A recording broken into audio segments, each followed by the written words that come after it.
Hello everyone, आज हम देखेंगे JEE 2024 का इक्वेशन जो है some basic concept of chemistry में से।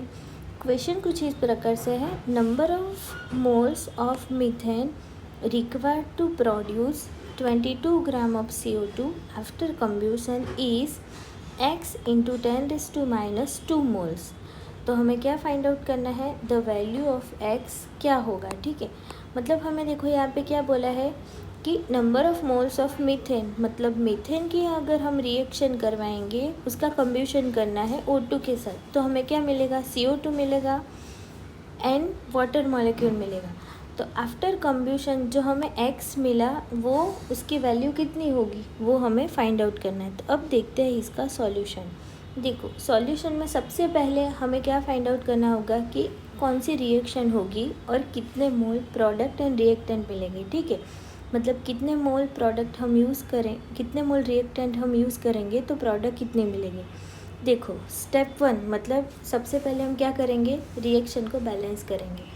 तो सबसे पहले देखो क्या हुआ, CH4 लिया हमने, उसकी रिएक्शन करवाई हमने O2 के साथ, तो क्या मिला CO2 प्लस वाटर मॉलिक्यूल। अब ये रिएक्शन को क्या करना है, हमें बैलेंस करना है। तो देखो कार्बन है वो 1 है, तो यहाँ पे भी 1 है, मतलब वो बैलेंस है। अब देखते हैं H4, तो यहाँ पे मीथेन के पास है H4, तो यहाँ पे क्या है H2 है, तो उसको क्या करना पड़ेगा, 2 से मल्टीप्लाई करना पड़ेगा। तो 2 2 हो गया 4, तो H भी क्या हो गया, बैलेंस हो गया। अब देखते हैं ऑक्सीजन। तो देखो ऑक्सीजन में क्या है, H2O है, तो उसमें यहाँ पे हमने 2 से मल्टीप्लाई किया है, तो 2O तो है एंड O2 किसके पास है और कार्बन के पास, मतलब कार्बन डाइऑक्साइड। तो टोटल कितने O हुए 4। तो अब जब O2 को हमें क्या करना है, ऑक्सीजन 4 लाना है, तो क्या करना पड़ेगा, इसको 2 से मल्टीप्लाई करना पड़ेगा। तो 2 2 हो जाएगा 4। अब जैसे कि हम रिएक्शन में देख पा रहे हैं कि 1 मोल ऑफ मीथेन हम यूज़ करते हैं तो 1 mole of carbon dioxide produce होता है। उसी तरह से 2 मोल ऑफ O2 यूज़ करते हैं तो 2 मोल ऑफ वाटर मॉलिक्यूल मिलता है। ठीक है, तो अब इसके अकॉर्डिंग हम क्या बोल सकते हैं कि 1 मोल CH4 produce 1 mole of CO2। ठीक है, तो अब हम क्या फाइंड आउट करेंगे, उसका मास। तो मास फाइंड आउट करने के लिए हमें क्या पता होना चाहिए, उसके मोल्स।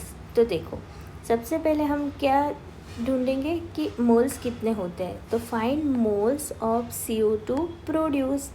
तो देखो given mass of CO2 question में हमें मेंशन है कितना है, 22 ग्राम। तो अब हम फाइंड आउट करेंगे कि उसका मोलर मास क्या होता है। तो molar mass of CO2 is equal to carbon का 12 प्लस 2 ऑक्सीजन का 16। तो देखो यहाँ पे क्या होता है, 12 प्लस 16 2 32। तो दोनों को प्लस करेंगे तो हमें आंसर मिलेगा 44 ग्राम पर मोल। अब इसका यूज़ करके हम क्या फाइंड आउट कर सकते हैं, मोल्स, क्योंकि मोल्स की फॉर्मूला है मास अपॉन मोलर मास। जो मास हमें ऑलरेडी गिवन है कितना है 22 अपॉन मोलर मास कितना है 44। अब जैसे इसको हम डिवाइड करेंगे तो आंसर हमें मिलेगा 1/2। तो उसको हम क्या बोल सकते हैं, 0.5 मोल भी बोल सकते हैं। ठीक है, अब ये जो हमने फाइंड आउट किया वो क्या था, मोल्स। तो अब हम फाइंड आउट करेंगे कि मोल्स ऑफ CO2 कितना प्रोड्यूस होता है वो पता चल गया, लेकिन CH4 कितना रिक्वायर हुआ है वो हमें फाइंड आउट करना होगा। तो देखो फॉर द बैलेंस इक्वेशन हमने क्या देखा कि 1 मोल मीथेन कितना प्रोड्यूस करता है, 1 मोल ऑफ CO2। तो हमने CO2 के फाइंड आउट आगे किए, मोल्स कितने होते हैं 0.5। तो मीथेन के भी कितने होंगे 0.5, क्योंकि दोनों का कैसा है, सिमिलर है। तो moles of CH4 require is equal two moles of CO2 produce, जो हमने यहाँ पे देखा है। मतलब moles of CH4 require and moles of CO2 produce, वो दोनों कैसे होंगे, इक्वल होंगे, 0.5 मोल।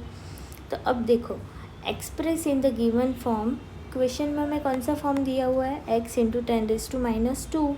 ठीक है, तो हम क्या करेंगे, 0.5 mole is equal to 0.5 into 10⁻0, ऐसा हम बोल सकते हैं।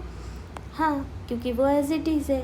अब जैसे इसमें एक ज़ीरो ऐड करते हैं या 2 ज़ीरो ऐड करते हैं तो क्या हो जाएगा, 0.5 का हो जाएगा 50 इंटू 10⁻², मतलब 10⁻² से क्या किया, उसको मल्टीप्लाई किया।